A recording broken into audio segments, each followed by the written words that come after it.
وقتی خور بودیم همین 2 سال نماز میخونیم و بعد با بلاغت رسیدیم استاد.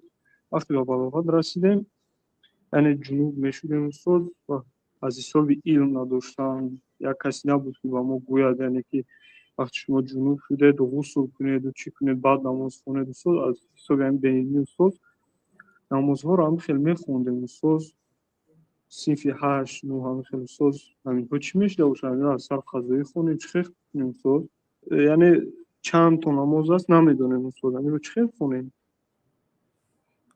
خلاصه شما بلاغت رسیدگی هستید ولی نماز را بدون غسل بدون طهارت خواندگی هستید. اون نمازها قبول هم نیست و حساب هم نیست برای آنکه بی طهارت یکی شرطی نماز در آن دیده نمیشه. اونا رو شما تقریبی حساب میکنید و میخوانید.